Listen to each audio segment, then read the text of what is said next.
उसी तरह से यहाँ पर रूपा के द्वारा कहे जाने पर काकी का भी पूरा ध्यान रूपा की तरफ आकर्षित हो जाता है। भोजन तैयार हो गया, आंगन में पत्तल पड़े, मेहमान खाने लगे। स्त्रियों ने जेवनार गीत गाना आरंभ कर दिया।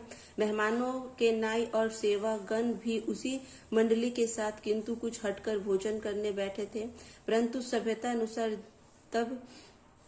अनुसार जब तक सबके सब खा न चुके कोई उठ नहीं सकता था। दो एक मेहमान जो कुछ पढ़े लिखे थे, सेवकों के दीर्घहार पर झुझला रहे थे, वे इस बंधन को व्यर्थ और बेसिर पैर की बात समझते थे। चूंकि समाज के कुछ पढ़े लिखे नवयुवक जो होते हैं वो पुरानी परंपराओं को मानना पसंद नहीं करते हैं, उन्हें लगता है कि सारी परंपराएं बेकार हैं। तो उस मेहमान नवाजी में जो लोग जो बैठकर खा रहे थे, ठीक है, कुछ उसमें पढ़े लिखे थे जो इस प्रथा को कि सब खाकर एक संग उठेंगे, इसको व्यर्थ मानते थे। बूढ़ी काकी अपनी कोठरी में जाकर पश्चाताप कर रही थी कि मैं कहां से कहां आ गई। उन्हें रूपा पर क्रोध नहीं था, अपनी जल्दबाजी पर दुख था। सच ही तो है, जब तक मेहमान लोग भोजन ना कर चुकेंगे घर वाले कैसे खाएंगे। काकी को लगता है कि रूपा का क्रोध जायज था। सच ही बात है कि जब तक मेहमान नहीं खा लेंगे घर के लोग कैसे खाएंगे। मुझे इतनी देर भी न रहा गया। काकी अपने आप को गलत साबित करती और कहती मुझसे इतना न रहा गया। सबके सामने पानी उतर गया। काकी को लगता है कि मेरे व्यवहार से मैंने अपनी इज्जत सबके सामने उतार ली। अब जब तक कोई बुलाने ना आएगा ना जाऊंगी। काकी सोचती कि अब जब तक कोई बुलाने मुझे नहीं आएगा खाने के लिए, मैं खाने नहीं जाऊंगी। मन ही मन इस प्रकार विचार कर वह बुलावे की प्रतीक्षा करने लगी, परंतु घी का रुचिकर सुवास बड़ा ही धैर्य और परीक्षक प्रतीत हो रहा था। उन्हें एक एक पल एक एक युग के समान मालूम होता था। अब पत्तल बिछ गए होंगे। काकी फिर अपने कोठरी में बैठे बैठे इंतजार कर रही थी और उनको लग रहा था कि अब पत्तल बिछ गए होंगे, अब मेहमान आ गए होंगे, लोग हाथ पैर धो रहे हैं, नाई पानी दे रहा है, मालूम होता है लोग खाने बैठ गए, जेवनार गाया जा रहा है। यह विचार कर वह मन को बहलाने के लिए लेट गई और धीरे धीरे एक गीत गुनगुनाने लगी। उन्हें लगा मुझे गाते देर हो गई। काकी को लगा कि हम गीत गाते गाते बहुत समय बीत गया, क्या इतनी देर तक लोग भोजन ही कर रहे होंगे। किसी की आवाज सुनाई नहीं देती। अवश्य ही लोग खा पीकर चले गए, मुझे कोई बुलाने नहीं आया। रूपा चिढ़ गई है, क्या जाने ना बुलावे, सोचती हो कि मैं अपने आप ही आऊंगी। वह कोई मेहमान तो है नहीं जो उसे जाकर बुलाऊं। काकी अपनी कोठरी में बैठे बैठे सोच रही है कि बहुत ज्यादा समय हो गया लेकिन उन्हें कोई बुलाने नहीं आया। रूपा मुझ पे क्रोधित है इसीलिए मुझे नहीं बुलाई। रूपा सोचती होगी कि मैं मेहमान तो नहीं हूँ कि वो मुझे बुलाने आएगी, इसलिए लगता है कि उसने मुझे बुलाया नहीं। बूढ़ी काकी चलने को तैयार हुई। यह विश्वास है कि 1 मिनट में पूरियां और मसालेदार तरकारियां सामने आएगी। उनकी 100 इंद्रियों को गुदगुदाने लगा। काकी को लग रहा था कि सब मेहमान खाकर चले गए हैं और मैं अब जाऊंगी, मुझे खाने के लिए मिल जाएगा। 1 मिनट में ही मेरे सामने पूरियां और मसालेदार तरकारियां होगी। उन्होंने मन में तरह तरह के मंसूबे बांधे। पहले तरकारी से पूरियां खाऊंगी, फिर दही शक्कर से कचौरियां रायते के साथ साथ मजेदार मालूम होगी। काकी को लगता है कि वो किस किस तरह से करके अपने व्यंजनों को खाएगी। काकी को लगता है कि चाहे कोई बुरा माने चाहे भला, मैं तो मांग मांग कर खाऊंगी। यही ना लोग कहेंगे कि इन्हें विचार नहीं है, कहा करे इतने दिनों के बाद पूरियां मिल रही हैं, मुख जूठा करके थोड़े ही उठ जाऊंगी। काकी सोचने लगी कि जब मुझे पूरियां मिलेगी तो वो मांग मांग कर क्या करेगी, खाएगी। इसके लिए उन्हें कोई बुरा भी कहे तो कोई बात नहीं है, मुंह जूठा करके थोड़े ना उठ जाएंगे। वह उड़ाकू बैठे कर हाथों के बल खिसकती हुई आंगन में आई, परंतु हाय रे दुर्भाग्य, अभिलाषा ने अपने पुराने स्वभाव के अनुसार समय की मिथ्या कल्पना की थी। काकी ने मिथ्या कल्पना पहले से ही कर ली थी कि वह जाएंगे और उन्हें इस तरह से पूरियां मिलेगी और वो इस तरह से खाएंगी। मेहमान मंडली अभी बैठी थी। कोई खाकर उंगली चाटता था, कोई तिरछे नेत्रों से देखता था कि लोग अभी भी खा रहे हैं या नहीं। कोई इस चिंता में था कि पत्तल पर पूरियां छूट जाती है, किस तरह इन्हें भीतर रख लेता। कोई दही ला खाकर जीभ चटकारता था, परंतु दोनों मांगते संकोच करता था। इतने में बूढ़ी काकी रेंगती हुई उनके बीच जा पहुंची। कई आदमी चौंक कर उठ खड़े हुए, पुकारने लगे, अरे यह कौन बुढ़िया है, यह कहाँ से आ गई, देखो किसी को छू न दे। पंडित बुद्धिराम काकी को देखते ही क्रोध से तिलमिला गए। पूरियों का थाल लिए खड़े थे, थाल को जमीन पर पटक दिया और जिस प्रकार निर्दयी महाजन किसी बेईमान और भगोड़े असामी को देखते ही झपट कर उसका टेटुआ पकड़ लेता है, उसी तरह लपक कर उन्होंने बूढ़ी काकी के दोनों हाथ पकड़े और घसीटते हुए लाकर उन्हें अंधेरी कोठरी में धमाक से पटक दिया। काकी ने पंडित बुद्धिराम ने जैसे ही काकी को देखा, ठीक है, मेहमानों के बीच उन्होंने अपनी थाल को जमीन पर क्रोध के कारण पटक दिया और काकी के दोनों हाथों को पकड़कर घसीटता हुआ उन्हें ले जाकर उनकी कोठरी में ले जाकर धम से पटक देता है। आशा रूपी वाटिका लू के एक झोंके से नष्ट विनष्ट हो गई। जिस तरह से लू के चलने से, गर्म हवा के चलने से, ठीक है, वाटिका जो रहती है वो क्या होती है, नष्ट हो जाती है। उसी तरह से काकी की आशा जो मन में उठ रही थी पूरियों की खाने की, वो बुद्धिराम के इस व्यवहार से वो नष्ट हो जाती है। मेहमानों ने भोजन किया, घर वालों ने भोजन किया, बाजे वाले धोबी चमार भी भोजन कर चुके थे, परंतु बूढ़ी काकी को किसी ने ना पूछा। बुद्धिराम और रूपा बूढ़ी काकी को उसकी निर्लजता के लिए दंड देने का निश्चय कर चुके थे। उनके बुढ़ापे पर, दीनता पर, हत ज्ञान पर किसी को करुणा न आती थी। अकेली लाडली उनके लिए कुढ़ रही थी। लाडली को बहुत बुरा लग रहा था कि उसके माँ बाप ने बूढ़ी काकी से इस तरह का व्यवहार किया। लाडली को काकी से अत्यंत प्रेम था। बेचारी भोली लड़की थी, बाल विनोद और चंचलता की उसमें गंध न थी। दोनों बार जब उसके माता पिता ने काकी को घसीटा तो लाडली का हृदय ऐंठ कर रह गया। वह झुंझला रही थी कि लोग काकी को क्यों बहुत सी पूरियां नहीं दे देते। क्या मेहमान सब की सब खा जाएंगे? और यदि काकी ने मेहमानों से पहले खा लिया तो क्या बिगड़ जाएगा? वह काकी के पास जाकर उन्हें धैर्य देना चाहती थी, परंतु माता के भय से ना जाती थी। लाडली को अपने माँ बाप के व्यवहार पर दुख हो रहा था। उन्हें लग रहा था कि क्यों वो लोग काकी के संग इस तरह से व्यवहार कर रहे हैं। अगर उनको कुछ पूरियां दे ही देते हैं तो क्या बिगड़ जाएगा। उसने अपने हिस्से की पूरियां बिल्कुल ना खाई। लाडली ने अपने हिस्से की पूरियां नहीं खाई, अपनी गुड़िया की पिटारी में बंद करके रखी थी। उन पूरियों को काकी के पास ले जाना चाहती थी। उसका हृदय अधीर हो रहा था। बूढ़ी काकी मेरी बात सुनते ही उठ बैठेगी, पूरियां देखकर कैसे प्रसन्न होगी, मुझे खूब प्यार करेंगी। लाडली को लग रहा था कि जब मैं अपने हिस्से की पूरियां काकी को दूंगी खाने के लिए तो काकी मुझ पर बहुत प्रसन्न हो जाएंगी, उनका हृदय बहुत खुश हो जाएगा और वह मेरी पूरियों को खाते हुए मुझे। लाडली को लग रहा था कि काकी क्या करेगी, उनकी पूरियों को खाकर उन्हें बहुत आशीर्वाद देंगी और वो खुश हो जाएंगी।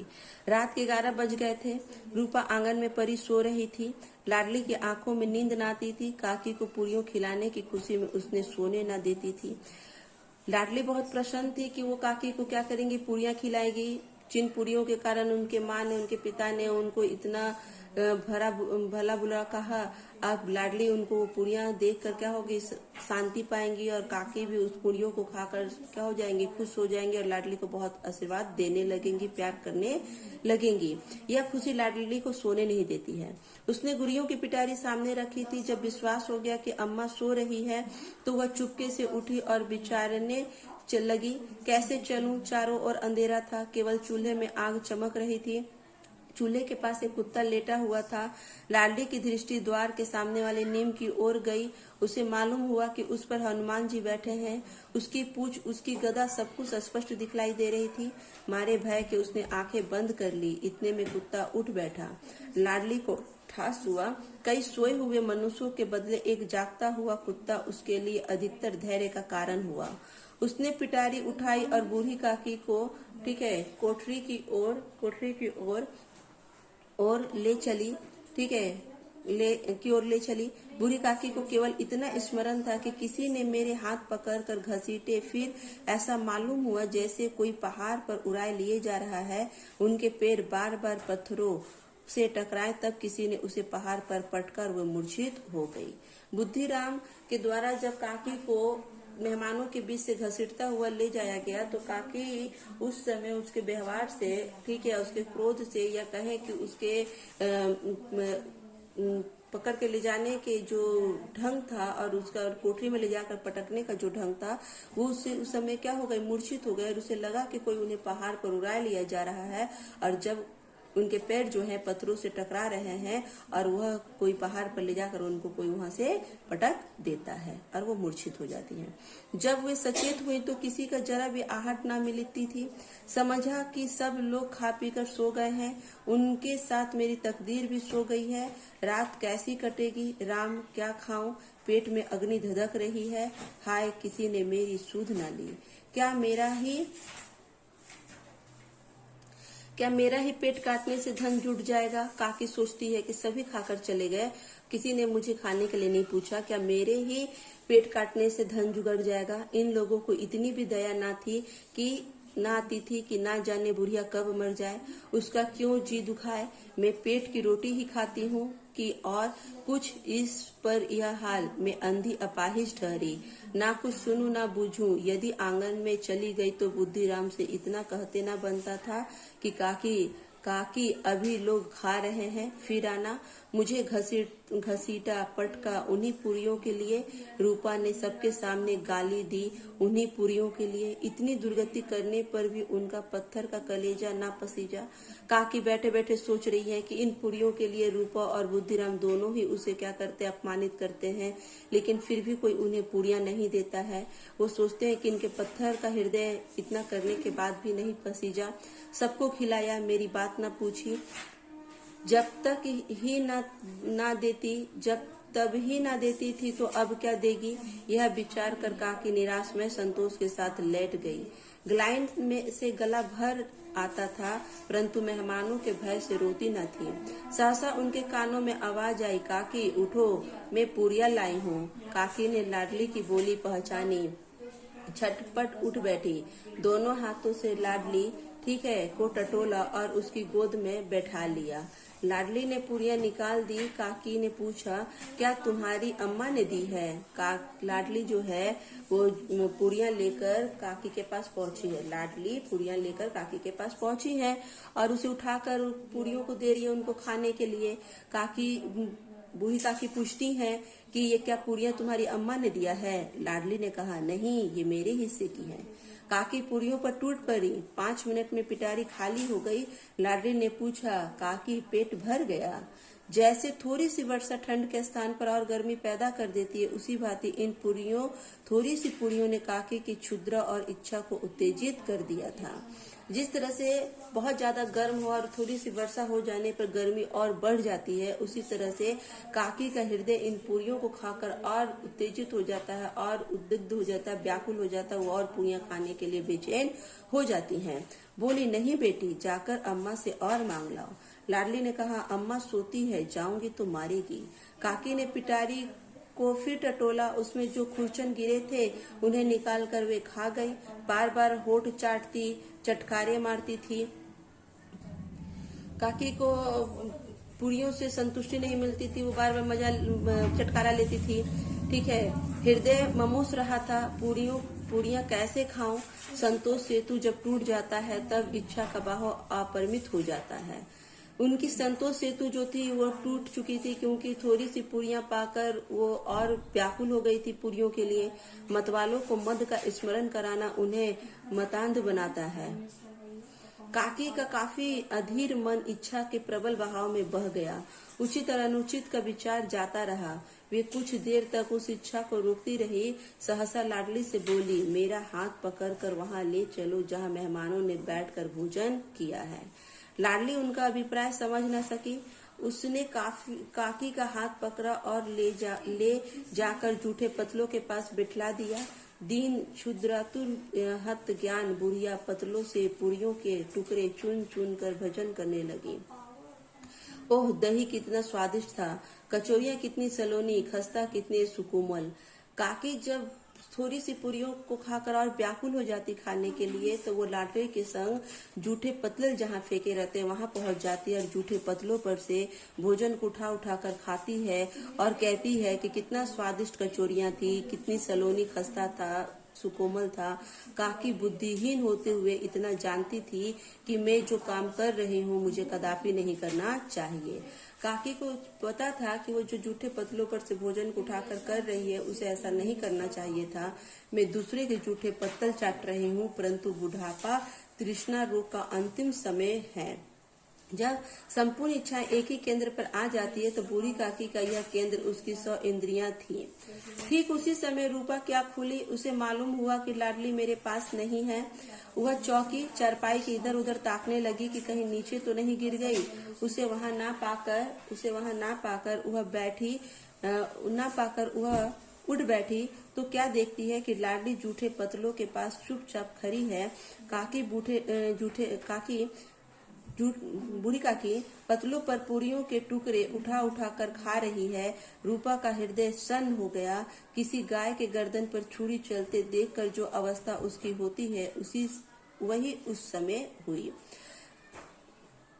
रूपा रात को उठती है, लाडली को खोजती है। लाडली जब उसके पास नहीं रहती है तो वो उसे इधर उधर खोजती है और देखती है कि जहाँ जूठे पत्तल फेंके हुए हैं, ठीक है, वहां पर लाडली खड़ी है और बूढ़ी काकी जूठे पतलों पर से भोजन उठा उठा कर खा रही है।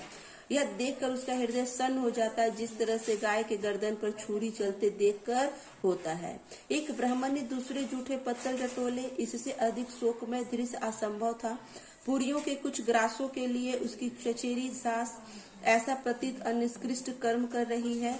यह वह दृश्य था जिसे देखकर देखने वाले के हृदय कांप उठते। ऐसा प्रतीत होता मानो जमीन रुक गई, आसमान चक्कर खा रहा है, संसार पर कोई नई विपत्ति आने वाली है।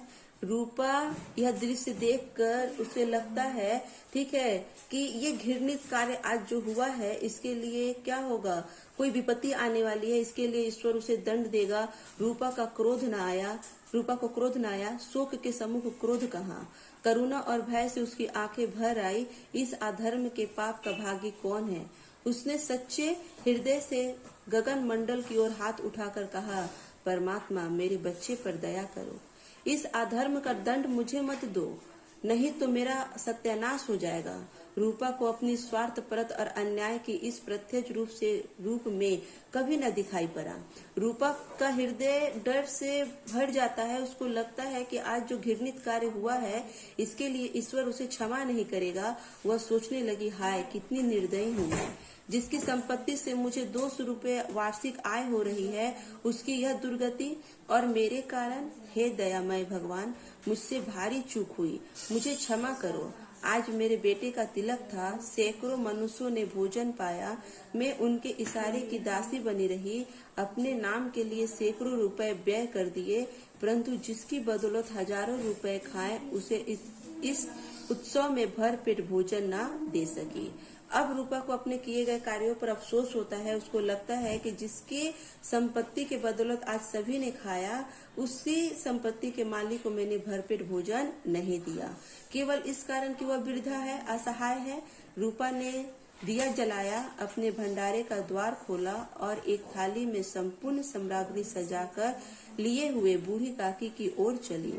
आधी रात जा चुकी थी। आकाश पर तारों के थाल सजे हुए थे। उन पर बैठे हुए देवगण स्वर्गीय पदार्थ सजा रहे थे, परंतु उसमें किसी को वह परम आनंद प्राप्त न हो सका जो बूढ़ी काकी को अपने सम्मुख थाल देखकर प्राप्त हुआ था।